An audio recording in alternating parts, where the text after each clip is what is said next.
মৌলিকভাবে নারী পুরুষের পার্থক্য নাই। কেন বলে মৌলিকভাবে? আমাদের মূল জিনিসটা হলো রূহ, আর রূহের কোনো পরিচয় আল্লাহ তাআলা পার্থক্য করেন নাই। রূহের পরিচয় একটা, রূহ হলো কার আদেশ, জোরে বলেন। আর শরীয়তের দিক দিয়ে যেই পরিবর্তনগুলো দেখা যায়, এর দ্বারা নারীকে ঠকানো হয় নাই। এবার আসেন, নারী আর পুরুষ আমলের ক্ষেত্রে এমনটা করা হয় নাই যে নামাজ পড়লে নারীর সওয়াব কম পুরুষের বেশি, এমনটা করা হয় নাই। বরং নারী পুরুষের প্রতিদানের ক্ষেত্রেও, আমলের প্রতিদানের ক্ষেত্রেও আল্লাহ তাআলা নারীকে জিতায়া দিয়েছে। নারীরে জিতাইল কেমনে? একজন পুরুষ যদি ইচ্ছা করে বাসায় তার নফল নামাজ পড়তে সমস্যা, সে দৌড় দিয়ে মসজিদে এসে নফল নামাজ পড়তে পারে। কিন্তু একজন নারী ইচ্ছা করলেই নফল রোজা, নফল নামাজ পড়তে পারে না। কারণ তার স্বামীর জন্য রান্না করতে হয়, অনেক সময় শ্বশুর শাশুড়ির জন্য রান্না করতে হয়, অনেক সময় সন্তানদেরকে সময় দিতে হয়, দুধ পান করাতে হয়, তাদের গোসল, অন্যান্য কত ব্যবস্থাপনা আছে। নারী ইচ্ছা করলেই নফল নামাজ পড়তে পারে না। অনেক সময় ফরজ, ওয়াজিব, সুন্নাতে মুআক্কাদাগুলো আদায় করা তার জন্য কঠিন হয়ে যায়। বুজুর্গানে দিন বলেন, ওই নারী স্বামীর খেদমত, সন্তানদের লালন পালন, শ্বশুর শাশুড়ির খেদমত করতে গিয়ে নামাজ পড়তে পারে না, রোজা রাখতে পারে না। কিন্তু পুরুষ ইচ্ছা করলে মসজিদে গিয়া পড়তে পারে। তবে পুরুষ যে নামাজ পড়লো, এটা কবুল হতেও পারে, নাও পারে।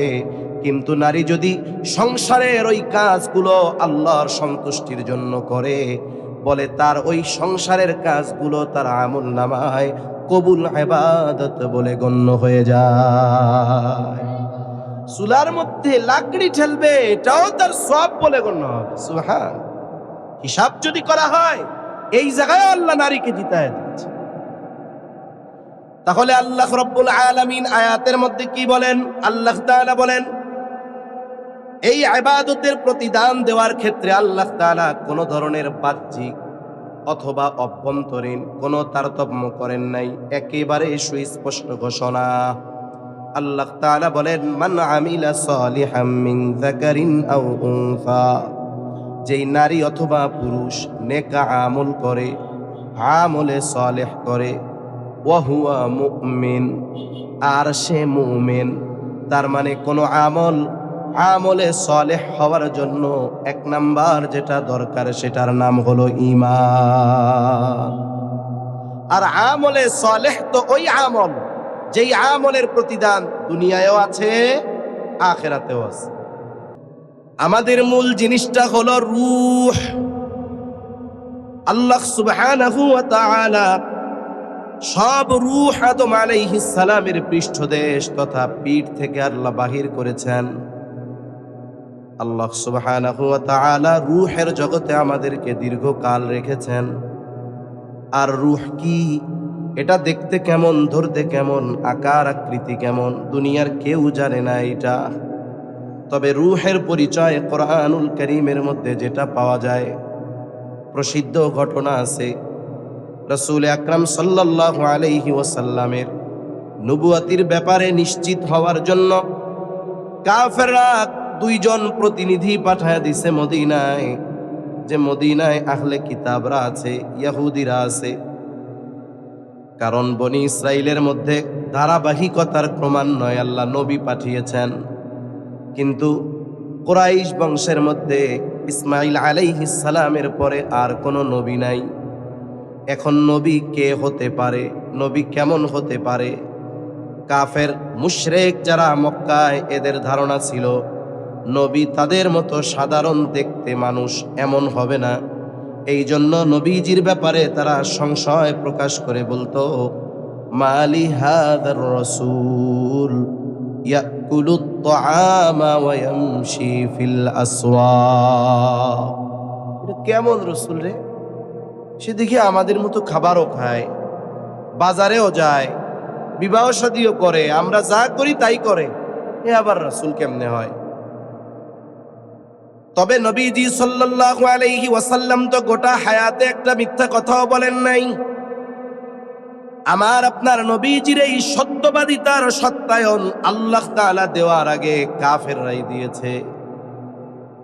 নবুয়তির বহু আগে আমার আপনার নবীজির উপাধি ছিল as-সাদিক, আল আমিন, সত্যবাদী, আমানতদার। এই উপাধি কাফেররা আমার আপনার নবীজির আমানতদারিতা আর সত্যবাদিতায় মুগ্ধ হয়ে তারা দিয়েছে।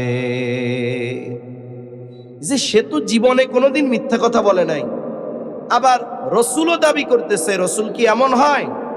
তাহলে নিশ্চিত হওয়ার জন্য কি করা যেতে পারে? দুইজন প্রতিনিধি পাঠায় দিছে মদিনায়, যাও ওই জায়গায় আহলে কিতাব আলেম যারা আছে তাদের কাছে গিয়ে বলবা আমাদের এলাকায় একজন লোক নিজেকে নবী দাবি করছে, সে যে আসলে নবী কি নবী না বুঝবো কেমন? ওই দুইজন গিয়া যখন আহলে কিতাব আলেমদের কাছেই কথা তুলে ধরেছে, তারা ওই দুইজনকে 3টি প্রশ্ন শিখাইয়া দিয়েছে। বলছে গিয়া তাকে এই 3টা প্রশ্ন করবা, যদি সে এই 3 প্রশ্নের জবাব দিতে পারে সে যে পয়গম্বর আল্লাহর পক্ষ থেকে প্রেরিত এই ব্যাপারে কোনো সন্দেহ নাই। কারণ এই 3 প্রশ্নের জবাব তিনি দিতে পারবেন যার কাছে ওহী নাজিল হয়। আর ওহী নাজিল হয় কার কাছে? নবী রাসূলদের কাছে। ওরাই 3 প্রশ্ন আয়েশা করছে, লম্বা ঘটনা আছে। এই 3 প্রশ্নের মধ্যে একটা প্রশ্ন হলো রূহ কি জিনিস, রূহ কি? রাসূল আকরাম সাল্লাল্লাহু আলাইহি ওয়াসাল্লামের কাছে 3 প্রশ্ন করেছে। এই 3 প্রশ্নের মধ্যে একটি প্রশ্ন রূহ কি, আল্লাহ তাআলা জবাব পাঠিয়েছেন। তবে সাথে সাথে না, এই জায়গায় লম্বা ঘটনা আছে। নবীজি সাল্লাল্লাহু আলাইহি ওয়াসাল্লাম তাদের এই প্রশ্নের পরে বললেন আগামীকাল বলে দিব। কারণ ওই সময় প্রতিনিয়ত প্রতিদিন নবীজির কাছে জিবরাইল আলাইহিস সালাম ওহী নিয়ে আসতেন। তিনি চিন্তা করেছেন স্বাভাবিকভাবে উনি আগামীকালও আসবে, তখন এটা ওনার কাছ থেকে জানবো, ওহী মারফতের জবাব জানতে পারবো। কিন্তু নবীজি সাল্লাল্লাহু আলাইহি ওয়াসাল্লাম ইনশাআল্লাহ বলতে ভুলে গেছেন। এই জন্য ওহী বিলম্বিত হয়েছে, প্রায় 15 দিন ওহী আসা বন্ধ। ইতিমধ্যে কাফেররাও বলা শুরু করেছে, দেখো মুহাম্মদ সাল্লাল্লাহু আলাইহি ওয়াসাল্লাম সে যদি সত্যই নবী হতো এই প্রশ্নগুলোর জবাব দিতে পারত। ওহী না আসায় এই 15 দিন নবীজি সাল্লাল্লাহু আলাইহি ওয়াসাল্লামের অনেক পেরেশানি, অনেক চিন্তায় কাটছে। এরপরে আল্লাহ তাআলা জবাবগুলো দিয়ে জিবরাইল আলাইহিস সালামকে পাঠিয়েছেন। আর আমাদের জন্য একটি শিক্ষণীয় বিষয়, মূলত উদ্দেশ্য আমাদের শিক্ষা দেওয়া। ওয়ালা তাকুলান্না লিশাইইন ইন্নী ফাইলুন যালিকা গাদা ইল্লা আইয়াশা আল্লাহ। ওয়ালা তাকুলান্না লিশাইইন ইন্নী ফাইলুন যালিকা গাদা। আপনি কোনো বিষয়ের ব্যাপারে এমন বললেন না যে এটা আমি আগামীকাল করব, তাহলে কি বলবেন? ইল্লা আইয়াশা আল্লাহ, অর্থাৎ ইনশাআল্লাহ আগামীকাল আমি এটা করব। এজন্য ভবিষ্যৎ সম্পৃক্ত কোনো কাজ বা কোনো বিষয় যখন সামনে আসবে আমরা ইনশাআল্লাহ বলবো। কি বলবো বলেন? ইনশাআল্লাহ। এমনি মূল কথার ভিতরে না, কিন্তু কথা আসলো তাই বলি। ইনশাআল্লাহ এটা খুব পাওয়ারফুল একটি বাক্য, পাওয়ারফুল একটা বাক্য যে করবো এটা আল্লাহ যদি তৌফিক দেয়। এখন আমাদের দেশে অনেক মানুষ ইনশাআল্লাহর ব্যবহারটা নার বদলে করে। কিসের বদলে করে? নার বদলে। শব্দ বা বাক্য এটা ব্যবহারের কারণে এর আজমত, এর মর্যাদা, এর মূল্যায়ন, এর বিশ্বস্ততা কমে যায়। যেমন অনেক সময় এমন হয় আপনার পরিচিত একজন মানুষ, আপনি তার কাছে যে কোনো একটা বিষয়ের কথা বললেন যে ভাই আপনি আমার এই বিষয়টা করে দেন।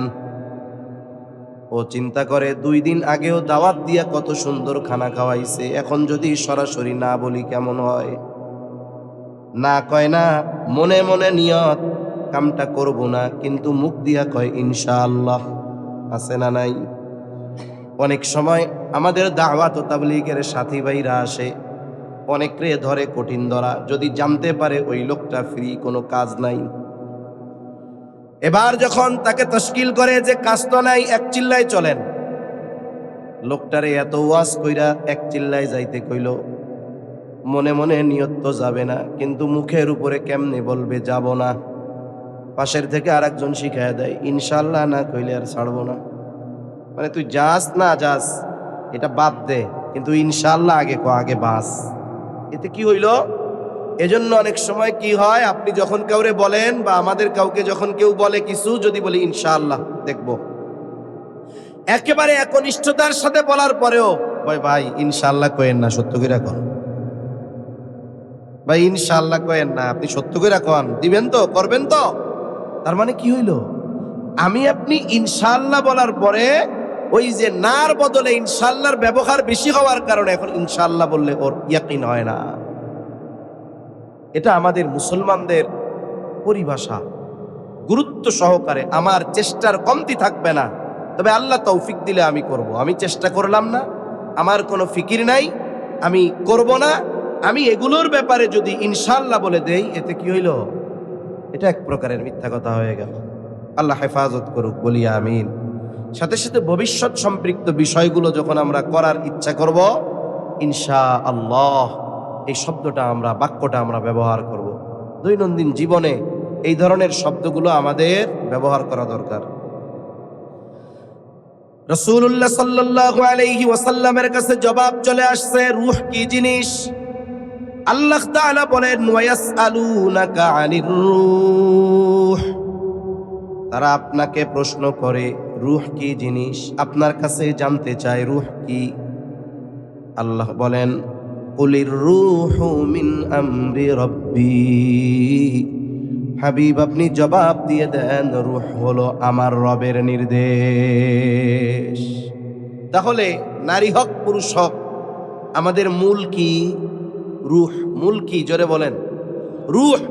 আর রূহ কি? আল্লাহ বলেন, রূহ হলো আপনার রবের নির্দেশ, আদেশ, ফরমান, ওয়ার্ডার।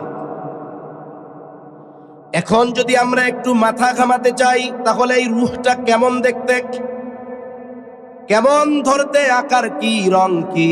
আল্লাহ তাআলা এই জন্য এর সাথে সাথে বলেন, ওয়ামা উতিতুম মিনাল ইলমি ইল্লা কলিলা, তোমাদেরকে অতি সামান্য জ্ঞান দেওয়া হয়েছে। কি সামান্য? অতি সামান্য জ্ঞান দেওয়া হয়েছে। তাফসীরের মধ্যে একটা ঘটনা আসছে যে আমাদের জ্ঞান কত কম, আমাদের জ্ঞান কত সামান্য, এটা আমরাও নির্ণয় করার মতো জ্ঞান আমাদের নাই। মানে আমাদের জ্ঞান কত কম, এটা বোঝার মতো জ্ঞানও আমাদের নাই। কোরআনুল কারীমের মধ্যে শিক্ষা সফরের ঘটনা আছে অনেকগুলা। আমাদের দেশে বিশেষ করে জেনারেল শিক্ষা যে সব জায়গায় হয়, স্কুল, কলেজ, ইউনিভার্সিটি, এই সব জায়গা থেকে যেই ধরনের শিক্ষা সফর হয়, এগুলার মধ্যে সব অশ্লীলতা আর কুশিক্ষায় ভরপুর, ঠিক কিনা? আসলে শিক্ষা সফর হলো দাওয়াত ও তাবলীগের সফর, হজ উমরার সফর, ইলম অর্জন করার জন্য সফর, এগুলো হলো মূলত শিক্ষা সফর। কোরআনুল কারীমের এক শিক্ষা সফর হলো ঈসা আর মুসা আর খিজির আলাইহিমাস সালাম, এই দুইজনের সফর, এটা হলো শিক্ষা সফর। আল্লাহ সুবহানাহু ওয়া তাআলা খিজির আলাইহিস সালামের কাছে মুসা আলাইহিস সালামকে পাঠাইছেন। মূল ঘটনা বলা উদ্দেশ্য না, একটা অংশ বলা উদ্দেশ্য। এইবার যখন দুইজনের সফর শুরু হলো, মুসা আলাইহিস সালাম খিজির আলাইহিস সালামের সাথে কিছু শর্ত পালনার্থে সফর করার সুযোগ পাইলেন। সফর শুরু হলো। প্রথম দুইজনের সফর শুরু হয়েছে একটা নৌকায়। ওনারা দরিয়া সমুদ্র পাড়ি দিবে। দুইজন নৌকার মধ্যে উঠছে, নৌকা সমুদ্রের মধ্যে চলতেছে। এই সময় দুইজনের চোখে একটা দৃশ্য ধরা পড়ছে। যারা নৌপথে, সমুদ্র পথে সফর করেছেন তারা দেখে থাকবেন, সমুদ্রের মধ্যে বা নদী পথে অনেক পাখি দেখা যায়, উঠতে থাকে। যখন তাদের তৃষ্ণা লাগে, পানি পানের প্রয়োজন হয়, ওই পাখিগুলো সমুদ্রের মধ্যে বা নদীর মধ্যে উড়ন্ত অবস্থায় ঠোঁটটা পানির সাথে লাগায়া পানি পান করে। উড়ন্ত অবস্থায় ঠোঁট লাগায়া পানি পান করে। এই দৃশ্যটা দুইজনের চোখে ধরা পড়েছে। আর খিজির আলাইহিস সালামের কাছে আল্লাহ তাআলা কেন মুসা আলাইহিস সালামকে পাঠিয়েছেন এটা তো আল্লাহ জানায়া দিছে। খিজির আলাইহিস সালাম এইবার মুসা আলাইহিস সালামকে বলে, ভাই মুসা, ওই যে দৃশ্যটা দেখা যায় দেখেন, পাখিটা সমুদ্র থেকে পানি পান করতেছে। বলে পানি পান করার সময় ওই পাখির ঠোঁটে যতটুকু পানি লেগে আছে, আল্লাহ তাআলার জ্ঞান যদি, আল্লাহ তাআলার ইলম যদি গোটা সমুদ্রের সমস্ত পানি পরিমাণ হয়, তাহলে আল্লাহর ইলমের তুলনায় গোটা সৃষ্টি জগতের জ্ঞান ওই পাখির ঠোঁটে লেগে থাকা পানির চাইতেও কম। আল্লাহর ইলম যদি গোটা সমুদ্রের পানির সমপরিমাণ হয়, তাহলে গোটা সৃষ্টি জগতের জ্ঞান কতটুক? বলে ওই পাখির ঠোঁটে লেগে থাকা পানির চাইতেও কম।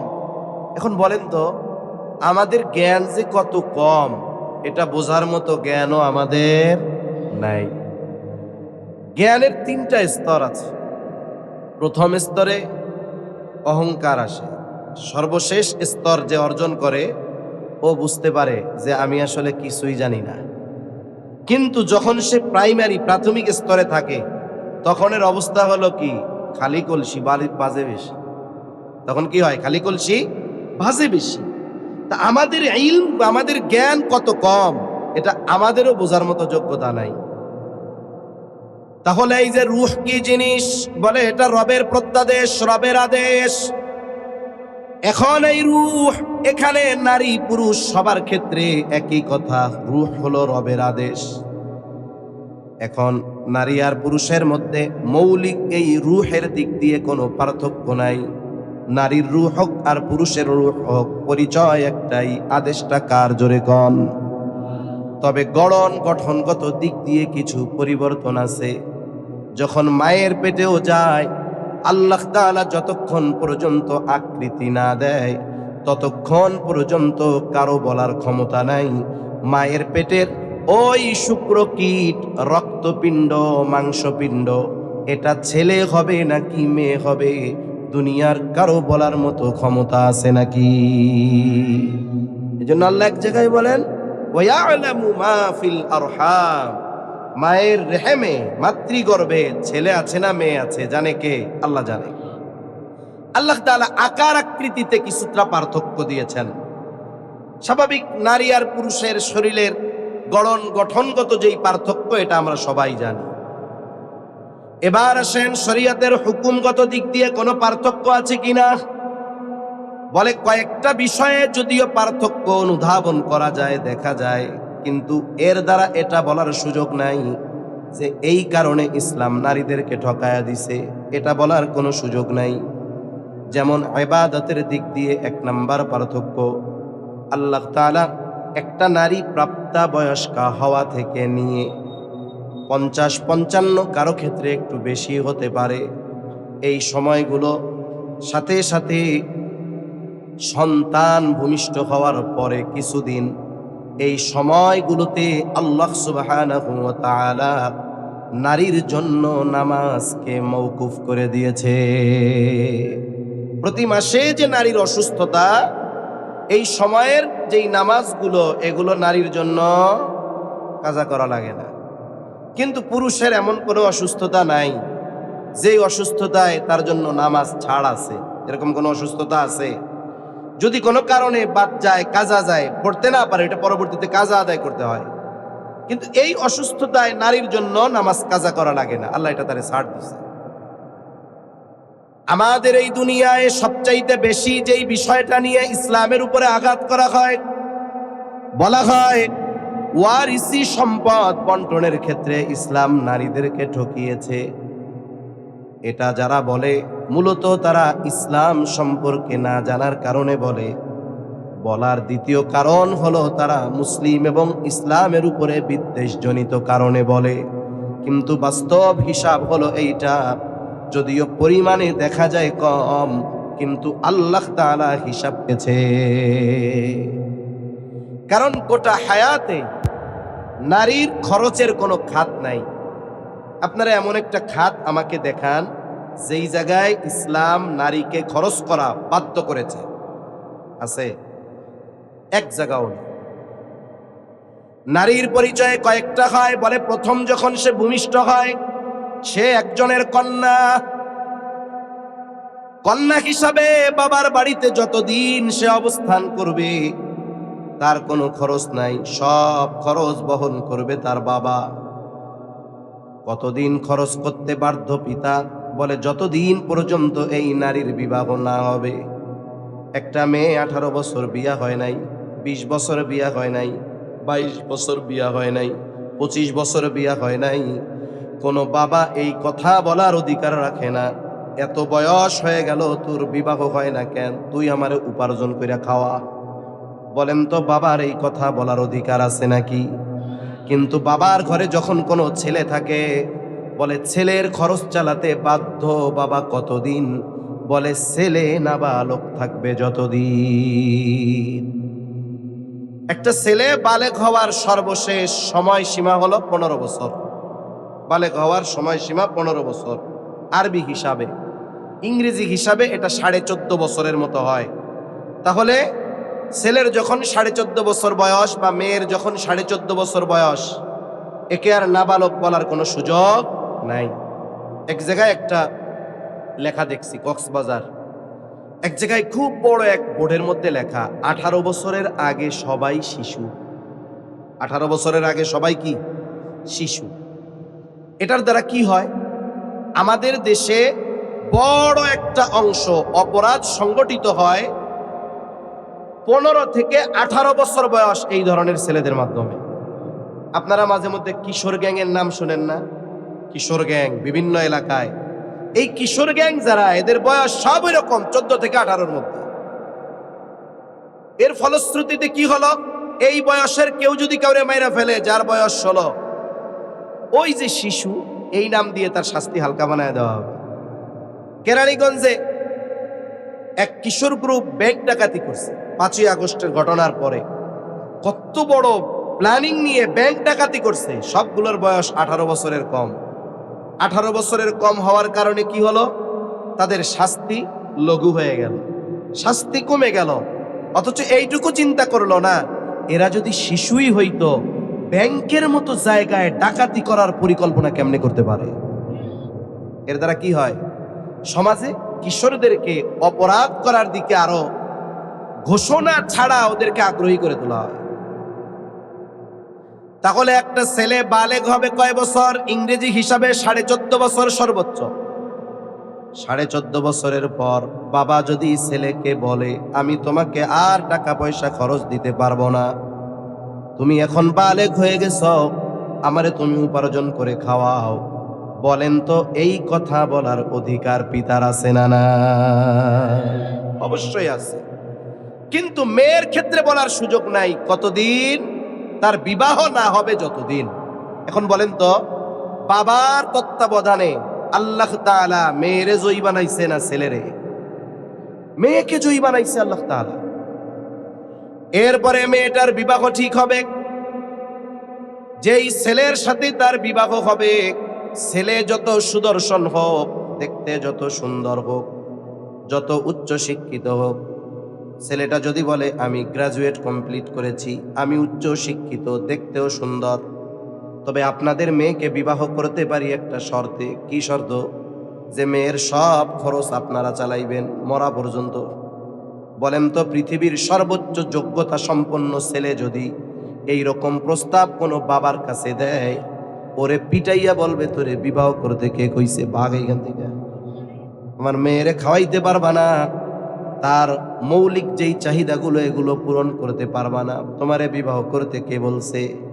এই জন্য এই বিবাহ সংগঠিত হওয়ার আগে বলেন তো, স্বামীকে অবশ্যই অবশ্যই মোহরানা দেওয়া লাগে, সাথে সাথে বিবাহ পরবর্তীকালীন যত খরচ আছে সব খরচ বহনের দায়িত্ব নেওয়া লাগে, এরপরে বিবাহ দেওয়া হয়। ঠিক না? বাবার ঘরে তার কোনো খরচ নাই, স্বামীর ঘরে গেল, মোহরানার টাকার মালিক সে। আমাদের সমাজে যে যৌতুক ব্যবস্থা বা যৌতুক প্রথা, এটার সাথে ইসলামের কোনো সম্পর্ক নাই। এজন্য আমার ইসলামের কথাটা আমাকে বলতে হবে আগে, এটা হারাম। এখন স্বামীর ঘরে যখন গেল, প্রথমত তাকে কি দেওয়া হলো? মোহরানা। এটার মালিক ওই মেয়ে।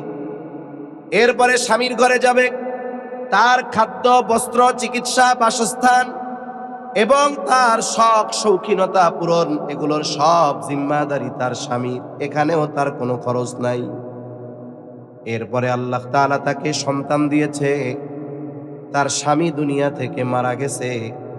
এইবার সন্তানদের উপর আল্লাহ তাআলা স্পেশাল ভাবে আয়াত নাজিল করে মৃত্যু পর্যন্ত ওই মায়ের সকল প্রয়োজন পূরণের নির্দেশ আল্লাহ তাআলা সন্তানদের দিয়ে দিয়েছে। তাহলে গোটা হায়াত যদি তার স্বাভাবিকভাবে আল্লাহ পরিচালনা করান, যখন সে কন্যা সব খরচ বাবার, যখন সে স্ত্রী সব খরচ তার স্বামীর, যখন সে মা সব খরচ তার সন্তানের, গোটা হায়াতে তার উপরে কোনো খরচ বাধ্যতামূলক করে নাই ইসলাম।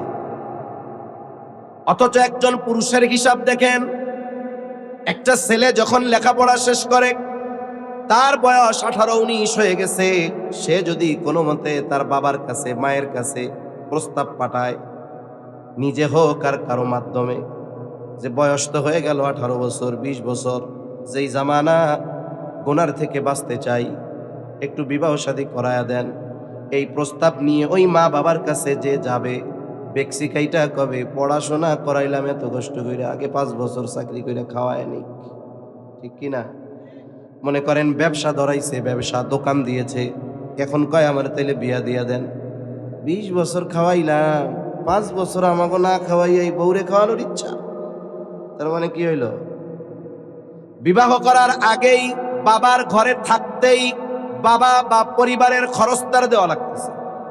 এটা সে দিতে বাধ্য, কারণ বালেগ হয়ে গেছে। এখন সে বিবাহ করবে, বিবাহ করার ক্ষেত্রে বিবাহ দেওয়ার দায়িত্ব ছিল অভিভাবকের। আল্লাহ তাআলা কোরআনুল কারীমের মধ্যে বলেন, ওয়া আনকিহুল আয়ামা মিনকুম ওয়াস-সালিহিনা মিন ইবাদিকুম ওয়া ইমাইকুম ইন ইয়াকুনু ফুকারা ইউগনিহিমুল্লাহ। সোজা কথায় অভিভাবকদের প্রতি আল্লাহর নির্দেশ, তোমাদের অধীনস্থ যারা বিবাহ উপযুক্ত আছে তাদের বিয়া দিয়ে দাও।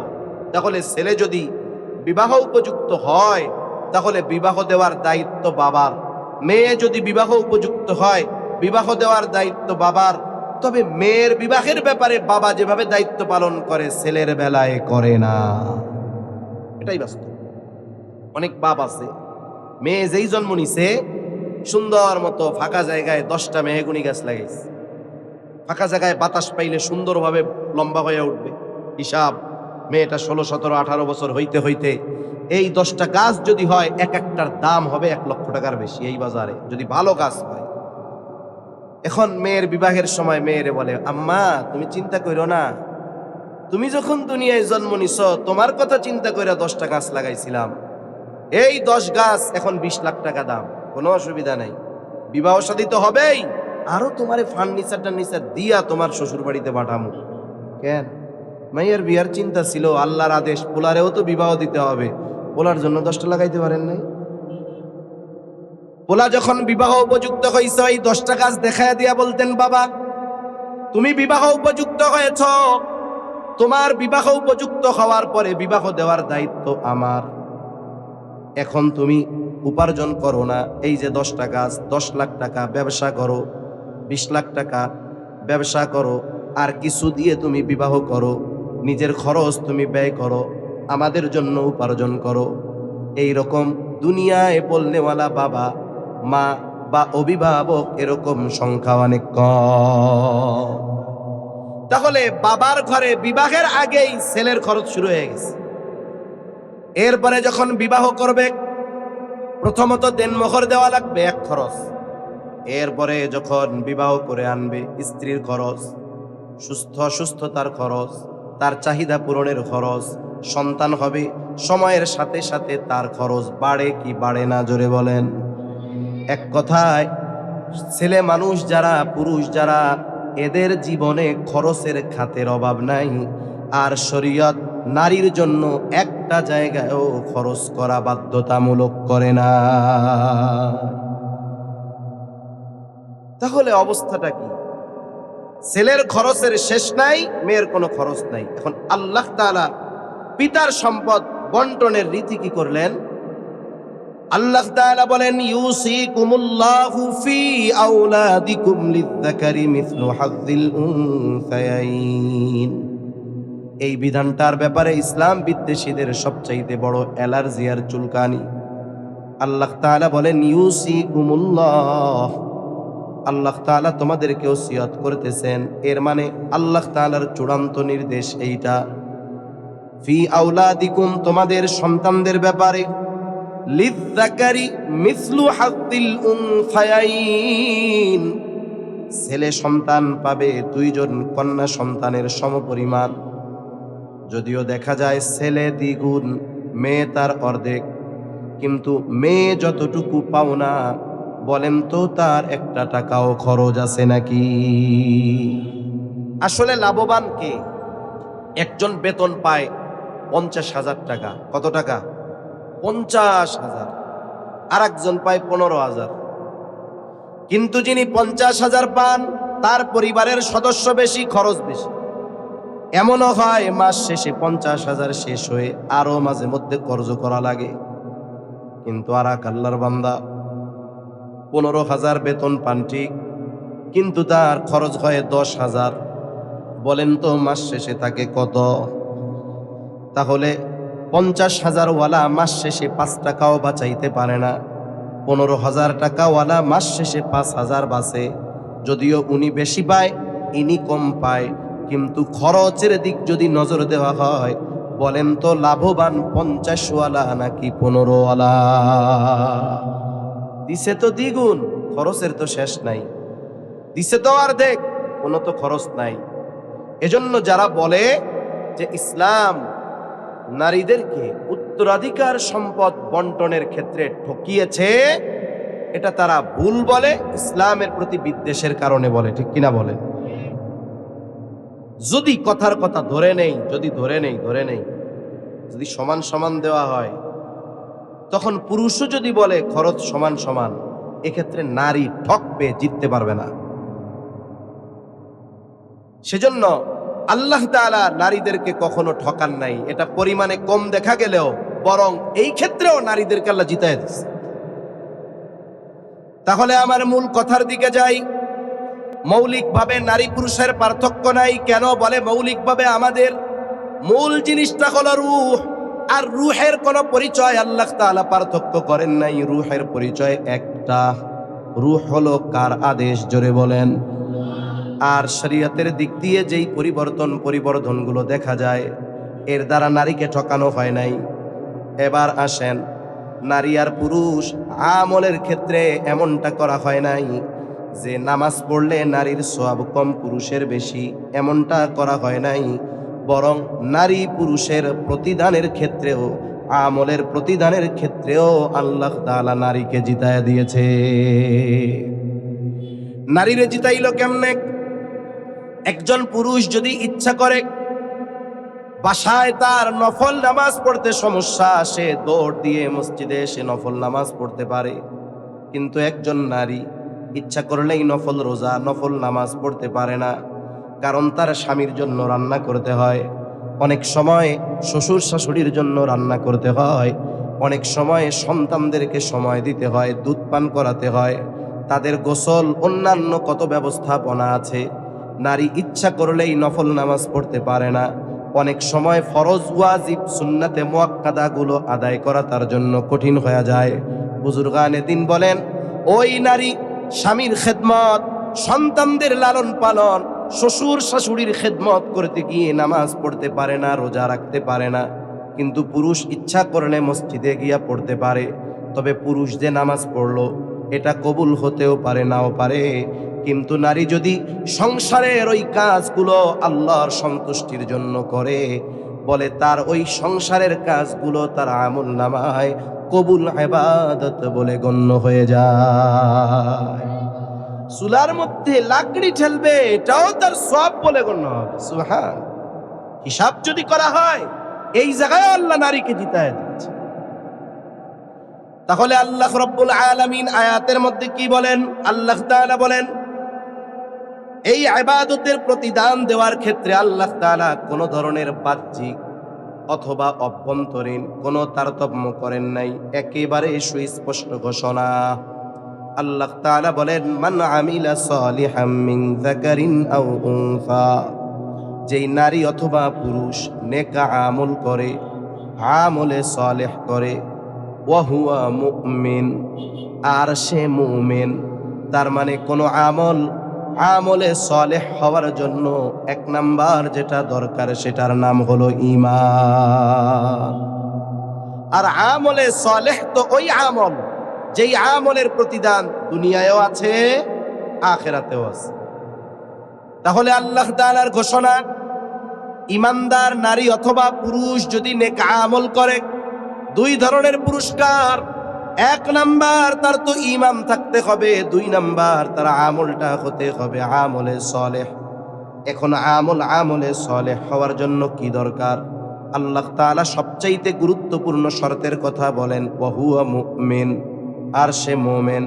তার মানে আমল আল্লাহ তাআলার কাছে গৃহীত হওয়ার জন্য, কবুল হওয়ার জন্য এক নম্বরে দরকার হলো শিরিক মুক্ত ঈমান। সব আমলে সালেহ নয়। যেই আমলগুলোর মধ্যে এই শর্ত কয়েকটা আলোচনা করব, এগুলো পাওয়া যাবে, এগুলো আমলে সালেহ। নামাজ পড়লেই ওই নামাজ আমলে সালেহ হয় না। রোজা রাখলেই ওই রোজা আমলে সালেহ হয় না। হজ করলেই ওই হজ আমলে সালেহ হয় না। দান সাদকা করলেই ওই দান সাদকা আমলে সালেহ হয় না। নির্বাচন আসতেছে না, সামনে আসতেছে না, অনেক নতুন নামাজি বাড়বে। এমনও নামাজি বাড়বে এক ওয়াক্ত 3 বার পড়তেছে। এক ওয়াক্ত কয়বার? 3 বার। আপনি আমি যত যাই বলি না কেন, অতীতের সরকার যারা ছিল তাদেরকে যত গালাগালি আমরা করি না কেন, আর বকা যতই দেই না কেন, সবাই বুঝে ভোট চাওয়ার সর্বোত্তম জায়গা হলো মসজিদ আর মাহফিল। এই জন্য দেখেন না, সম্প্রতি সময় কি দেখতেছি, রাজনৈতিক নেতারা মাহফিলে এসে কোরআন সুন্নাহর কথায় বাধা দিচ্ছে। তার মানে কি বুঝলাম? উত্তর লেখ সোজা হয় না। সোজা হিসাব যেগুলো ওই লাইনের লোক, ওরা কোনোদিন সোজা হবে না, ওদের অবস্থাই ওই রকম। আর ওদের কর্মই আবার ওদের উপরে নতুন এক জালেমকে নিয়ে আসবে। সেজন্য ওদের সতর্ক হওয়া দরকার। মসজিদগুলোর মধ্যে আপনি কিন্তু রাজনীতির বয়ান করতে পারবেন না খতিব সাহেব, কিন্তু রাজনীতিবিদ গিয়া ভোট চাইতে পারবো। ডাবল স্ট্যান্ডবাজি, ফাতরামি। সে যায় ভোট চাবে। মনে করেন আমাদের দেশে আসরের নামাজ এক এক জায়গায় এক এক রকম হয়। মাদ্রাসাগুলোতে একটু দেরি করে পড়ে, কিছু মহল্লায় একেবারে সাথে সাথে পড়ে, আর আহলে হাদিস হইলে আরো আগে পড়ে। বুঝেন নাই? ভোট চাওয়ার ক্ষেত্রে তো ওনরা সব দলের লোক। মনে করেন এক এলাকায় গেছে, এই এলাকায় আহলে হাদিসের লোক বেশি, আগে আগে আসর পড়ে। এখন আসরের নামাজ পড়ার পর মসজিদে দাঁড়ায়া উনি বলতেছে, মুসল্লিগণ, আমি আপনাদের অঞ্চল থেকে এবার এই প্রার্থী, অমুক দলের প্রার্থী, অমুক মার্কায় ভোট দিয়ে আপনাদের খেদমত করার সুযোগ আমারে দিয়েন। মাথায় একটা টুপি আছে না নাই? এবার সুন্দর মতো ভোট চাওয়া শেষ। আমি যদি ক্ষমতায় আসতে পারি, আমারে যদি বানান, কোনো অসুবিধা নাই, মসজিদ টাইলস বানায় দিব, অজুখানা কাঁচা থাকবে না, ধর্মীয় কোনো কর্মকাণ্ডে আমি বাধা দিব না, মেহরবানি করে আমাকে একবার আপনারা সুযোগ দেন। অন্য জায়গায় টাকা দিয়ে চা পাউরুটি খাওয়াইয়াও ভোট পাবে না, কিন্তু এই কথা যদি ভালো মতো বলতে পারে, অনেকগুলা ভোট বিনা টাকায় চলে আসবে। ও জানে, কারণ আমরা মোল্লারা ধর্ম ব্যবসায়ী না, ধর্ম ব্যবসায়ী হলো ওই ধরনের চিটিং বাজেরা। এবার ওই মসজিদ থেকে বাইরে হয়ে সামনের দিকে রওনা দিছে। সাথে যারা আছে পিএস বলে, স্যার এদিকে আর ভোট দিবেন না, চাইবেন না? না, অসুবিধা নেই, মসজিদে চাইছি না, হয়ে গেছে। এবার সামনে গেছে আর এক মহল্লায় কিছু দূর। এইবার ওই জায়গায় আমাগো মাসলাকের লোক। আসরের আজান হয়েছে, ভাই খাড়া, কি করবেন? আসরের নামাজ পড়ব। একটু আগে না পড়লেন?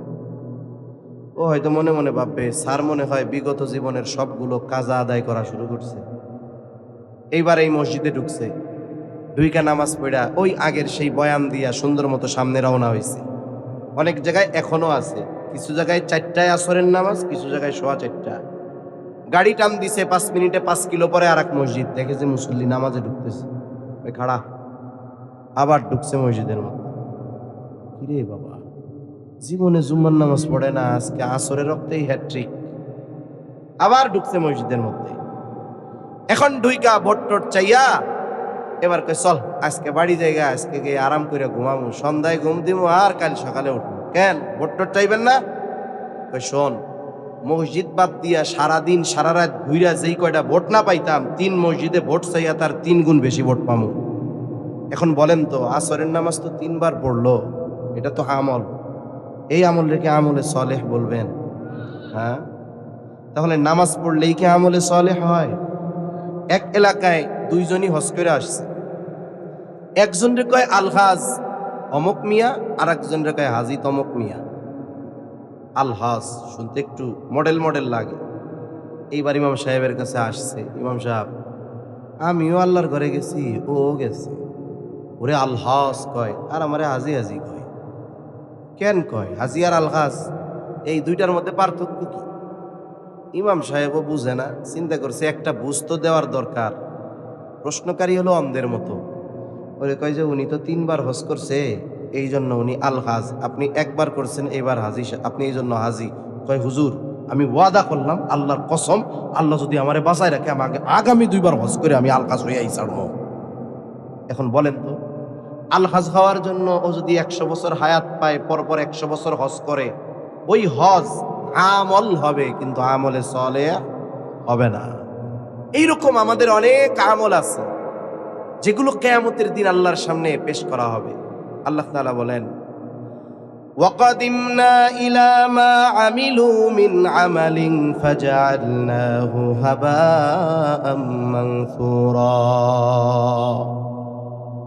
এই দুনিয়াতে আমরা যত আমল করি, সব আমলগুলো আল্লাহর সামনে হাজির করা হবে। অনেক সময় জাল টাকা দেখতে আসল টাকার চাইতেও সুন্দর দেখা যায়। ইমিটেশন, নকল স্বর্ণ আসল স্বর্ণের চাইতে সুন্দর দেখা যায়।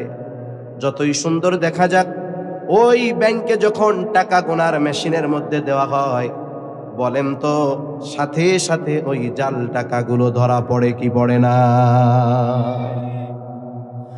আমার আপনার আমলগুলো যদি আমল হয় আল্লাহর জন্য নয়, ঈমান, এরপরে দ্বিতীয় শর্ত যেটা আমলগুলো আমলে সলেহ হওয়ার, এটার নাম হলো ইখলাস। তার মানে আমলটা একমাত্র কার জন্য হবে? জোরে বলেন। এখন ওই আমলটা মানুষ দেখতেছে অনেক সুন্দর, আমি নামাজে দাঁড়িয়েছি, ধীর স্থিরতার সাথে দাঁড়িয়ে কেরাত পড়েছি, কত স্থিরতার সাথে রুকু করেছি, রুকু থেকে সুন্দর মতো খাড়া হয়ে দাঁড়িয়েছি। আমার মনে মনে চিন্তা, আমি হুজুর মানুষ, মানুষ আমার নামাজটা দেখতেছে, এজন্য আমাকে সুন্দর করে নামাজ পড়তে হবে। আমি সুন্দর করে নামাজ শেষ করলাম, মজলিসের সবাই বলতেছে, আহারে হুজুরের নামাজ কত সুন্দর, কত ধীর স্থিরতার সাথে সবগুলো আদায় করলো। বলেন তো, শুধু এক মসজিদের মুসল্লি নয়, গোটা পৃথিবীর সব মানুষ যদি ওই নামাজ, যেটা আমি মানুষকে দেখানোর জন্য করলাম, ওই নামাজ যদি গোটা পৃথিবীর সব মানুষ সুন্দর বলে, আল্লাহ তাআলার কাছে ওটা সুন্দর বলে বিবেচিত হবে নাকি? এজন্য আমলে সালেহ হওয়ার জন্য ইখলাস দরকার, আল্লাহর সন্তুষ্টির জন্য ইবাদতগুলো করা দরকার। বলে যে ইবাদতগুলো আল্লাহর জন্য করা হয় নাই, সব ইবাদতগুলো যখন আল্লাহর সামনে হাজির করা হবে, আল্লাহ তাআলা জানায় দেন যেই আমলগুলো আল্লাহর জন্য করা হয় নাই, মানুষের প্রশংসার জন্য করা হয়েছে, মানুষকে দেখানোর জন্য করা হয়েছে, হোক নামাজ, হোক রোজা, হোক সাদকা, যত আমল হোক না কেন, আল্লাহ তাআলা বলেন ফাজআলনাহু হাবাআম মানসুরা, ওই আমলগুলোকে আমি ধুলি কণায় পরিণত করে ফেলব, নিশ্চিহ্ন করে ফেলা হবে ওই আমল। আল হাবাউল মানসুরে মুফাসসিরিনে কেরাম, বিশেষ করে আমাদের মুরব্বী যারা, ওনারা বলেন হাবাউল মানসুর কোনটা? এমন ধুলা যেটা মানুষ চোখ দিয়ে দেখে না। এই জায়গাটা খুব পরিষ্কার না, এখন বৃষ্টি হয়েছে, এখন খুব পরিষ্কার, কিন্তু লাইট বন্ধ করে যদি আপনি একটা পাওয়ারফুল টর্চ লাইট এই জায়গায় মারেন, ওই আলোর রেখা যেইটা দেখবেন, ওর ভিতরে অগণিত ময়লা দেখা যাচ্ছে। দেখছেন না? যাদের বাড়ি টিনের ঘর আছে, দরজা জানালা সব আটকানো, উপরের স্ক্রুপ একটা খোলা, অনেক সময় ওই সূর্যের আলো যখন স্ক্রুপের ওই উপরে পড়ে, যেই স্ক্রুপটা নাই ওইটার মধ্যে দিয়ে ঘরের মধ্যে আলো ঢুকে, ঘর আটকানো, ওই আলোর রেখা দেখা যায়, রেখার মধ্যে অগণিত ময়লা, কিন্তু আপনি লাইট জ্বালায় দেন আর দেখবেন না। এই জায়গায় এরকম অগণিত ময়লা আছে, কিন্তু আমরা দেখতেছি না। নিশ্চিহ্ন করে দিয়েছেন আল্লাহ। বলে ওই আমলগুলো এইরকম নিশ্চিহ্ন করা হবে যে সে কেমন যেন কিছুই করে নাই। যেমন এই ধুলাগুলো দেখি না, এই জন্য আমরা মনেও করি না যে এই জায়গায় ধুলা আছে। তবে ক্ষতিটা কি হবে? ওই যে ব্যাংকের মধ্যে যখন টাকা নিয়ে গেছে, জাল টাকা, 100টা নোটের মধ্যে 50টা, 30টা, 40টা জাল টাকার নোট। এবার যখন মেশিনে দেওয়া হলো, একের পর এক আসতেছে, একটা জাল নোট আসছে, 1, 2, 3, 4, 5, 6টা, কিন্তু একটা যখন আসবে হয়তো সে অনাকাঙ্ক্ষিত বা ভুলে মনে করবে, কিন্তু যখন 10-15টা জাল নোট আসবে, বলেন তো এটাকে আর স্বাভাবিক মনে করবে নাকি? এখন কাজ কি করবে? ব্যাংকার পাশে আর একজনের সিগন্যাল দিবে, আর একজন গিয়া পুলিশে ফোন লাগাবে, পুলিশ এসে হাজির। এইবার প্রথম যেই কাজটা করা হবে, জাল নোটগুলোকে ডিস্ট্রয় করে ফেলা হবে, ধ্বংস করে ফেলা হবে, ছিঁড়ে ফেলা হবে। সাথে সাথে জাল টাকা বহনকারীকে গ্রেফতার করে জেলখানার মধ্যে ভরে দেওয়া হবে। অনুরূপভাবে আমলে সালেহ যদি না হয়, আল্লাহর জন্য যদি করা হয়, বলে ওই আমলগুলো 1 নাম্বার আল্লাহ তাআলার ওই যে আল্লাহর সামনে যখন পেশ করা হয়, এগুলো বাতিল বলে গণ্য হয়। দ্বিতীয়ত, ইবাদতের হকদার একমাত্র আল্লাহ তাআলা। যখন মানুষের জন্য ওই ইবাদতগুলো করা হয়, ওই কারণে আল্লাহ তাআলার কাছ থেকে শাস্তি তার ভোগ করতে হয়। এজন্য আমাদের আমলগুলো 1 নাম্বার ঈমান ঠিক, 2 নাম্বার আমার আপনার ইখলাস ঠিক থাকতে হবে। যদি ইবাদত একমাত্র আল্লাহর জন্য হয়, আমার নিয়ত যদি পরিশুদ্ধ হয় যে আমার এই আমল একমাত্র আল্লাহর জন্য, মুখ দিয়া বললে হবে না, এই কানেকশনটা হতে হবে অন্তরের সাথে। কারণ নবীজি সাল্লাল্লাহু আলাইহি ওয়াসাল্লাম বলেন, ইন্নাল্লাহা লা ইয়ানজুরু ইলা সুওয়ারিকুম ওয়ালাকিন ইয়ানজুরু ইলা কুলুবিকুম। আল্লাহ তাআলা তোমাদের সূরত দেখেন না, আল্লাহ তাআলা দেখেন না কে কত সুন্দর, কার বংশ কত উচ্চ, সে কত উচ্চ শিক্ষিত, আল্লাহ এগুলো দেখেন না। ওয়ালাকিন ইয়ানজুরু ইলা কুলুবিকুম, আল্লাহ তাআলা দেখেন তোমাদের কলব, তোমাদের অন্তর। এই জন্য পরিশুদ্ধ নিয়ত, ইখলাস, এটা অন্তরের সাথে সম্পৃক্ত। এখন আমার আপনার নিয়ত যদি পরিশুদ্ধ হয়, আমার আপনার ইখলাস যদি ঠিক থাকে যে আমার ইবাদত একমাত্র আল্লাহ তাআলার জন্য, তাহলে ওই আমল যদি কম হয়, ওই আমল আল্লাহ তাআলার কাছে নাজাতের কারণ হয়ে যায়। এজন্য নবীজি সাল্লাল্লাহু আলাইহি ওয়াসাল্লাম বলেন, আখলিস দীনাকা ইয়াকফিকাল আমালুল কলিল। তোমার ঈমান খাঁটি করো, অল্প আমল নাজাতের জন্য যথেষ্ট হবে। তাহলে 1 নাম্বার আমলে সালেহ হওয়ার জন্য ঈমান হতে হবে শিরিক মুক্ত। 2 নাম্বার, আমি যেই আমলটা করব সেটা একমাত্র কার জন্য করব, জবান খুলে বলেন। 3 নাম্বার, যেই আমলটা আমি করব ওই আমলটা আমার নিজস্ব পদ্ধতিতে হতে পারবে না, বরং আমলটা হতে হবে মুহাম্মাদুর রাসূলুল্লাহ সাল্লাল্লাহু আলাইহি ওয়াসাল্লামের পদ্ধতিতে, যেটারে আমরা তরিকায় হতে হবে। নবীজি সাল্লাল্লাহু আলাইহি ওয়াসাল্লামকে আল্লাহ তাআলা আমাদেরকে প্র্যাকটিক্যাল ভাবে আমল শেখানোর দায়িত্ব নবীজিকে আল্লাহ তাআলা দিয়েছেন। দেখুন, ঈমানের পরে সবচাইতে গুরুত্বপূর্ণ ইবাদত হলো নামাজ। একটু বুঝে থাকলে জবাব দিবেন জবান খুলে। বলেন তো, নামাজ যে আমাদের উপরে ফরজ, এটা আছে কোথায়? কোরআনে। জোরে বলেন কোথায়? 82 জায়গায় নামাজের কথা আল্লাহ তাআলা বলেছেন। আবার এটা ভাবার সুযোগ নাই যে 82 বার বলার কারণে মনে হয় গুরুত্ব বেশি, এমন নয়। বরং আল্লাহ তাআলার কোন কথা সর্বোচ্চ গুরুত্বপূর্ণ হওয়ার জন্য একবার বলাই যথেষ্ট। নামাজের আদেশ আছে কোরআনে। এখন যদি সারা পৃথিবীর উলামায়ে কেরামকে দায়িত্ব দেওয়া হয় যে শুধুমাত্র কোরআন থেকে হাদিস, সিরাত, সুন্নাহ সব একদিক রাখেন, কোনো কিছু ধরা যাবে না, মানে ভাঙ্গা চুরা কইলাম আর নবীজির হাদিস যত আছে ধরা যাবে না, সিরাতের কিতাব ধরা যাবে না, এগুলো সব একদিকে রাখেন। আপনাদের দায়িত্ব দেওয়া হলো ফজরের যেই 2 রাকাত ফরজ বা সুন্নাত আমরা যে পদ্ধতিতে পড়ি, সব পদ্ধতিগুলো একেবারে ইকামত থেকে নিয়ে সালাম ফেরানো পর্যন্ত যত কিছু করি কোরআন থেকে বের করে দেন। কিয়ামত পর্যন্ত সম্ভব? জোরে বলেন সম্ভব? সম্ভব নয়।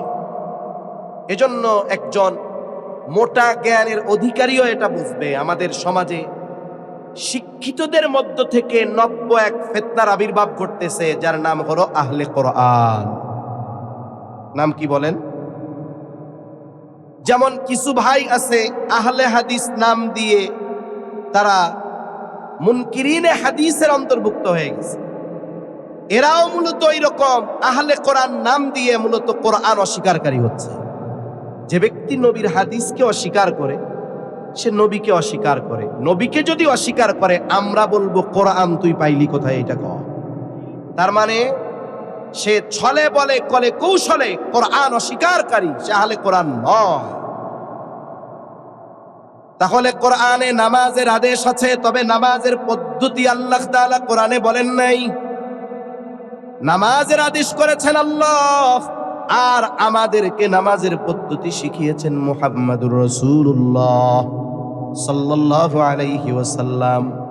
এই পদ্ধতি যুগের পর যুগ, এক প্রজন্মের পর আরেক প্রজন্ম দেখে দেখে দেখে দেখে শিখছে। সর্বপ্রথম আল্লাহ তাআলা জিবরাইল আলাইহিস সালামের মাধ্যমে আমার আপনার নবীজিকে নামাজ শেখাইছেন।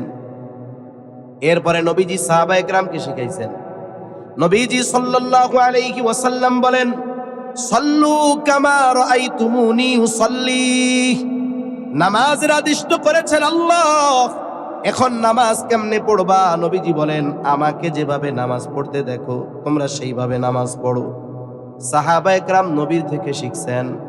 এরপরে সাহাবায়ে কেরাম তাদের পরবর্তী তাবেঈনদেরকে শিখাইছেন, তাবেঈনরা তাবেঈনদেরকে শিখাইছেন। এইভাবে ধারাবাহিকতার ক্রমান্বয়ে আমরা মূলত নবীজির কাছ থেকেই নামাজ শিখেছি। এই জন্য কেউ যদি এই চিন্তা করে আমি সুন্নাহ বাদ দিয়ে, হাদিস বাদ দিয়ে, নবীকে বাদ দিয়ে আদেশ আছে কোরআনে নামাজের, শুধু কোরআন থেকে নামাজ শিখবো, কিয়ামত পর্যন্ত সম্ভব নয়। ছোট্ট একটা আরেকটা উদাহরণ দিই। যেমন রুকু করা ফরজ। রুকু করা কি? জোরে বলেন কি? ফরজ। রুকুর শব্দের শাব্দিক অর্থ হলো ঝুঁকা, ঝুঁকা, ঝুঁকা। এখন আমি সুস্থ মানুষ, নামাজে দাঁড়াইছি। আপনার গ্রামের একজন, মনে করেন যেই মুসল্লি সবচেয়ে লেখাপড়া কম জানে, ওনার পাশে দাঁড়াইছি নামাজে। এখন ইমাম সাহেব যখন রুকুতে গেছে, আমি শুধু মাথারে একটু এরকম ঝুঁকাইছি। নামাজের পরে ওই মুসল্লি আমারে বলবে, হুজুর আপনি কি করলেন? আমি যদি আমি তো রুকু করলাম। কেন? এই যে রুকু মানে ঝুঁকা, আমি তো একটু ঝুঁকছি। না হুজুর, রুকু মানে তো এটা না। তাইলে রুকু মানে কি? বলে আপনি সোজা ছিলেন, একবারে ডালের মতো বাঁকা হয়ে যাবে, ঠিক না? আপনার কোমর থেকে নিয়ে পিঠ মাথা একবারে এরকম সমান হয়ে যাবে, এটারে আমরা রুকু বলি। এই যে রুকুর আদেশ আল্লাহ করেছেন ফরজ, আল্লাহ ঝুঁকতে বলেছেন, তবে ঝুঁকার পদ্ধতিটা কি হবে, কতটুক হবে, এটা আমাদের শিখিয়েছেন মুহাম্মদুর রাসূলুল্লাহ সাল্লাল্লাহু আলাইহি ওয়াসাল্লাম। এজন্য এই দুনিয়ায় এমন কোনো ইবাদত নাই যেই ইবাদত আমি আপনি নিজের পদ্ধতিতে করতে পারি। সব ইবাদতের পদ্ধতি নবীজি আমাদের শিখিয়েছেন। এজন্য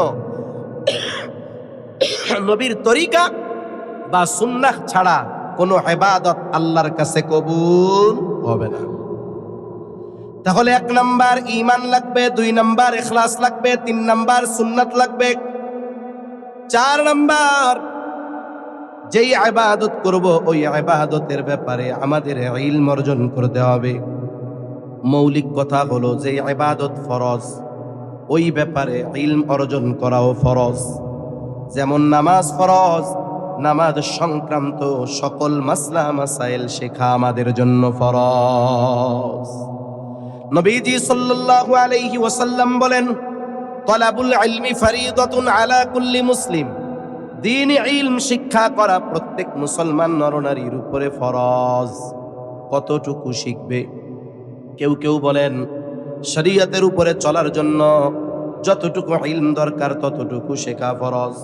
আবার কেউ কেউ বলেন এতটুকুতে হবে না। কেন হবে না? কারণ কোরআনুল কারীমের 28তম পারা সূরা তাহরিম, আল্লাহ তাআলার নির্দেশ, ইয়া আইয়ুহাল্লাযীনা আমানু কু আনফুসাকুম ওয়া আহলিকুম নারা। হে ঈমানদারেরা, নিজে জাহান্নামের আগুন থেকে বাঁচাও, অধীনস্থদেরকে জাহান্নামের আগুন থেকে বাঁচাও।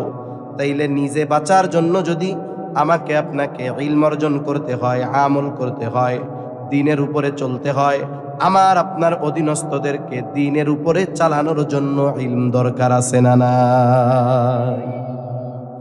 এজন্য ওইটুকু ইলম প্রত্যেকের জন্য শেখা ফরজ। কতটুকু? বলে দ্বীনের উপরে চলতে যতটুকু ইলম দরকার, অধীনস্থদেরকে চালানোর জন্য আর নিজে চলার জন্য যতটুকু দরকার ততটুকু শেখা ফরজ। কিন্তু আফসোস, আমাদের সমাজে বিপুল সংখ্যক মানুষ এই পরিমাণ ইলম আমরা শিখি নাই। এজন্য আমাদের ফিকির থাকা দরকার, মসজিদগুলা শুধু 5 ওয়াক্ত নামাজের জায়গা হলে হবে না।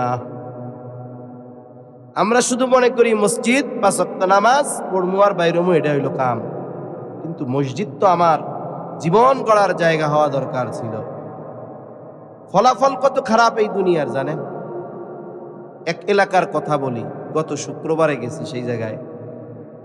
ইমানে মুফাসসাল আছে না? ইমানে মুফাসসাল, আমানতু বিল্লাহি ওয়া মালাইকাতিহি ওয়া কুতুবিহি। এই হাদিসটা হলো মূলত ইমানের যে 6টা ভিত্তি আছে, এই 6টা ভিত্তির আলোচনা এই জায়গায়। এই ইমানে মুফাসসাল এক মাহফিলের মধ্যে গিয়া ধরছি, একজন একটু ইমানে মুফাসসাল গণ আলেম ওলামা বাদে মোটামুটি ভালোই মানুষ, একজনও দাঁড়াইয়া ইমানে মুফাসসাল কইতে পারে নাই, কিন্তু নামাজি আছে অনেক। এরপরে কি কইছি জানেন? ইমানে মুফাসসালের ব্যাখ্যা করতে গিয়া কিছু সংক্ষিপ্ত আলোচনা করছি যে আমরা ইমান এনেছি অকুতুবিহি, আল্লাহর নাজিলকৃত কিতাব সময়ের উপর। আমরা ছোটবেলায় পড়ছি আসমানি কিতাব 104 খানা, এর মধ্যে বড় হইল 4 খান আর 100 হইল ছোট কিতাব সহিফা, বিভিন্ন নবী রাসূলের উপর আল্লাহ নাজিল করছে। তাই জিজ্ঞাসা করলাম, ওলামায়ে কেরাম বাদে, আপনারা তলিবুল ইলমরা বাদে, একজন একটু এই 4 কিতাব কোন কোন নবীর উপরে নাজিল হইছে, কোন কিতাব একটু দাঁড়ায় এখন। একজন লোক বলতে পারে নাই। একজন দাঁড়াইছে, 4টা কইতে দেয়া 3টা ভুল হইছে তার। এটা তো আর পারা কয় না। তাহলে একটু চিন্তা করেন তো আমাদের অবস্থাটা কি? বুঝতে পারছেন অবস্থা কি? এখন আমি 2-4 জনকে ধরি, বলে এবারে আবার কয় কি রে, কারে ধরে উল্টা পাল্টা গ্যাঞ্জাম লাগাই দিব। তা আমাদের অবস্থা কি? যে আসমানি 104 খানা কিতাবের বড় 4 খান কিতাবের নাম আমরা বলতে পারতেছি না। আমাদের ইলমের দশাটা কি চিন্তা করে দেখেন। অনেক নামাজি আছে, সে চিন্তা করে এগুলো শেখার কে দরকার, বলে ইলম যদি না শেখা হয় তাইলে নামাজ হচ্ছে না, না হচ্ছে আপনি টের পাবেন না। এই জন্য ইলম বড় দামি এক জিনিস।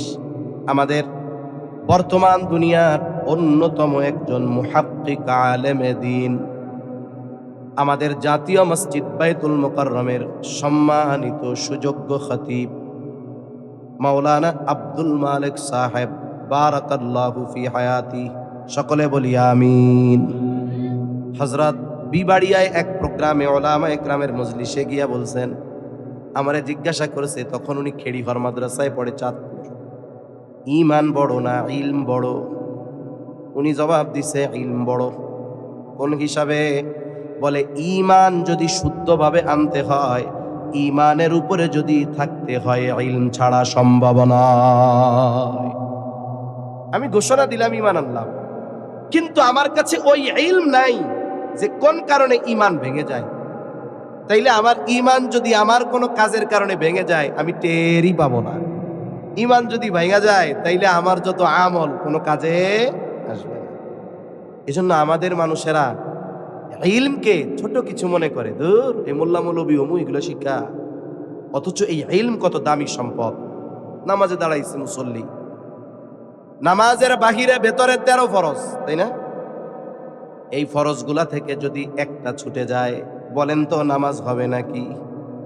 এখন যেই আল্লাহর বান্দা এই 13 ফরজ জানে না, ওর যদি 13টা থেকে একটা ছুইটা যায়, ও কি টের পাবে নাকি? ও টের পাক আর না পাক, নামাজ কি থাকবে নাকি? নামাজ থাকবে নাকি? ঘটনার ওয়াজ ভাল লাগে, এগুলা ভাল লাগে না।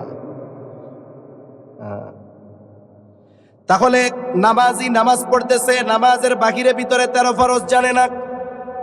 নামাজের ওয়াজিব 14টি, বলে ওয়াজিব যদি ছুটে যায় সাহু সেজদা দিতে হবে, না দিলে নামাজ হবে না। যে আল্লাহর বান্দা নামাজের ওয়াজিব 14টা জানে না, ওয়াজিব ছুটলে টেরও পাবে না, সাহু সেজদা দিবে না, তার নামাজও হবে না। নামাজ ভঙ্গের কারণ 19টি। এই 19টি কারণ থেকে যদি একটা কারণ পাওয়া যায়, নামাজ থাকবে না, ভেঙে যাবে। এখন যদি মুসল্লি নামাজ ভঙ্গের 19 কারণ না জানে, বলেন তো নামাজের মধ্যে যদি নামাজ ভঙ্গের কোনো কারণ পাওয়া যায়, সে টের পাবে নাকি? সে টের পাক আর না পাক, নামাজ ভঙ্গের কারণ নামাজের মধ্যে তার মধ্যে প্রকাশ পাওয়ার কারণে তার নামাজ থাকবে না। সাথে সাথে তাহারাত তথা পবিত্রতা সম্পৃক্ত মাসালাগুলো জানতে হবে। গোসলের ফরজ জানতে হবে, অজুর ফরজ জানতে হবে, অজু ভাঙ্গার কারণগুলো জানতে হবে। আফসোস, যদি 30, 25, 35 বছরের মুসল্লি, তারেও যদি জিজ্ঞাসা করা হয় অজু ভাঙ্গের 7টা কারণ কোন, বলবে হুজুর আমার প্রস্রাব আইতাছে, পরে কোনে বাকবদর দিয়া ওইদিকে। তাহলে এগুলো আমাদের জানা কতটা জরুরি। আপনি পড়ছেন অনেক আগে, কেন আপনি আপনার ইমাম সাহেবরে বলেন না এগুলো আমাদের শিখান? মাদ্রাসা আছে, আপনারা যদি বলেন মুরব্বীরা যে আমাদেরকে একটু দৈনিক আধা ঘন্টা হোক, সপ্তাহে 3 দিন আধা ঘন্টা করে হোক, এই জরুরাতে দিন, যে মাসালা মাসাইল গুলো জরুরাতে দিন আমাদেরকে একটু শেখায় দেন।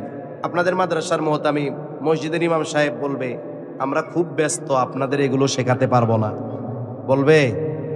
জীবনেও তারা বলবে না এগুলো। কিন্তু আমরা আমাদের দুর্বলতাকে প্রকাশ করতে চাই না কেন? আমি যে দোয়ায় কুনুত পারি না, ইমাম রে তো সকাল বিকাল 3টা ঝাড়ি মারি, দোয়ায় কুনুত যে পারি না, এটা জানলে ইজ্জত থাকবো? এই জন্য আমি জানি না যে, এটাও আমি শিখতে রাজি হই না যে আমার দুর্বলতার কথা তারা জানা যাবে। খবরদার, এই যে লজ্জা বা ভয় বা একটু লজ্জিত হওয়ার আশঙ্কা, এই জন্য শিখি না। এখন বলেন তো, না শেখার কারণে আখেরাতে জান্নাতুল ফেরদাউস, না শেখার কারণে আখেরাতে কি আছে? ডান্ডা। কোন কি আছে? ডান্ডা। বলেন তো আখেরাতের ডান্ডা বাড়ি ভালো, নাকি ওই তুলনায় দুনিয়ায় একটু লজ্জা পাওয়া ভালো? দুনিয়ায় একটু লজ্জা পান তাও শিখেন, আখেরাতের চিরকালের ডান্ডা বাড়ি থেকে বাঁচা যাবে। তাহলে 4 নাম্বার, যেই ইবাদত করব ওই ইবাদতের মাসলা মাসাইল গুলো জানতে হবে, এটাই হলো ইলম। 5 নাম্বার, সবচাইতে গুরুত্বপূর্ণ বিষয়গুলোর মধ্যে অন্যতম বিষয়, আমার খাবারটা হালাল হতে হবে। শুধু খাবার হালাল হলে হবে না, ওই হালাল খাবার যেই টাকা দিয়ে কিনবেন ওই উপার্জনটাও হালাল হতে হবে। অনেক মানুষ আছে ফাঁকি ঝুঁকি দেয় না, চাকরি বাকরি খুব ভালো করে। একজন এসে কয়, হুজুর যে চাকরি করি, সিসি ক্যামেরা 50টা লাগানো, 8 ঘন্টা ডিউটি, 8 সেকেন্ডও বসার টাইম নাই, কোনো ফাঁকি ঝুঁকি নাই, যা বেতন পাই সব হালাল। তুই কি কাম করস? কয় ঢাকা শহরে এক মদের বারে চাকরি করি। হায় হায় হায়, ও যতই এখলাসের সাথে ওই চাকরি করুক, ওই উপার্জন তার হারাম হবে। ও তো মদ পরিবেশনকারী হিসাবে আল্লাহর রসুলের লানত ওর উপরে সময় পড়তেছে। এজন্য যেই মাধ্যমটা হবে এটাও হালাল মাধ্যম হতে হবে। সাথে সাথে যেই খাবার সে কিনবে এটা তার জন্য হালাল হতে হবে। অনেক সময় অনেক মানুষ আছে উপার্জন যা হয় হোক, খাবার কেনার ব্যাপারে সতর্ক। গরুর গোস্ত কিনতে গেলে কসাইরে 15 বার জিজ্ঞাসা করে বিসমিল্লাহ কইছিনি, নাহলে তো হারাম হয়ে গেল। কিন্তু পকেটে নিয়ে আইছে সুদের টাকা আর ঘুষের টাকা, এটা নিয়ে ওনার কোনো খবর নেই। এজন্য যাদের উপার্জন হারাম, খাবার হারাম, এই মানুষগুলা অনেকগুলো বড় বড় ক্ষতির সম্মুখীন হয়। এক নাম্বার, যাদের উপার্জন হারাম, খাবার হারাম, এদের আমল আল্লাহ তাআলার কাছে কবুল হয় না। কারণ আল্লাহ রাব্বুল আলামিন প্রত্যেকটি নবী রাসূলকে হালাল খাবারের আগে নির্দেশ দিয়েছেন। আল্লাহ তাআলার নির্দেশ, হে রাসূলগণ, কুলু মিনাত তাইয়্যিবাত ওয়া আমালু সলিহা, আপনারা পবিত্র খাবার খান আর আমলে সলেহ করেন। তাফসীরের দিকে যাব না, আমি শুধু আমাদের মুরব্বীদের কথা আপনাদের শোনাবো। বলে যেই বিষয়গুলো এই নির্দেশনার মধ্যে পাওয়া যায়, এর মধ্যে অন্যতম নির্দেশনা, যার খাবার পবিত্র নয় আর যেটা হারাম সেটা কখনো পবিত্র হতে পারে না। দেখতে যত সুন্দর হোক, ঘ্রাণটা যত ভালো হোক, এটা অপবিত্র। বলে তা আপনারা পবিত্র খান আর আমলে সলেহ করেন। তার মানে কারো আমলে সলেহ হওয়ার জন্য, আল্লাহর কাছে কবুল হওয়ার জন্য খাবারটা হালাল হওয়া জরুরি। তাহলে এক নাম্বার, খাবার যার হারাম, অপবিত্র, তার ইবাদত আল্লাহর কাছে কবুল হবে না। 2 নাম্বার, খাবার হারাম, উপার্জন হারাম, দোয়া কবুল হবে না। যত দোয়া সে আল্লাহর কাছে করুক না কেন কবুল হবে না।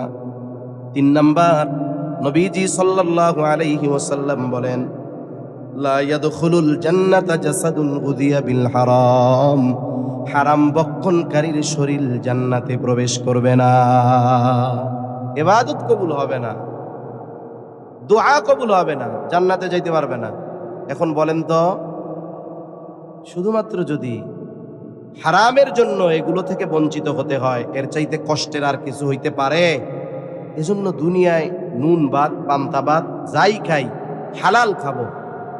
একটু ভোগ বিলাস আর মজা করতে গিয়ে, দুনিয়ার মানুষের সাথে তাল মিলিয়ে চলতে গিয়ে হারামের দিকে পা বাড়াবো না। জোরে কোন ইনশাআল্লাহ। তাহলে আমার আপনার আমল আল্লাহর কাছে কবুল হবে 5টি শর্ত। 1 নাম্বার ঈমান, 2 নাম্বার ইখলাস, 3 নাম্বার নবীজির সুন্নাহ, 4 নাম্বার ইলম, 5 নাম্বার হালাল খাবার উপার্জন।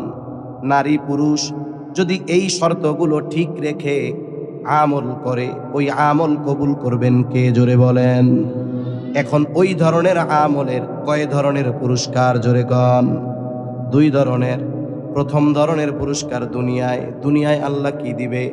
আল্লাহ তাআলা বলেন, ফালানুহিয়ান্নাহু হায়াতান তাইয়্যিবাহ, আল্লাহ তাআলা ওই নারী পুরুষকে হায়াতে তাইয়্যিবা, পবিত্র জিন্দেগি দান করবে।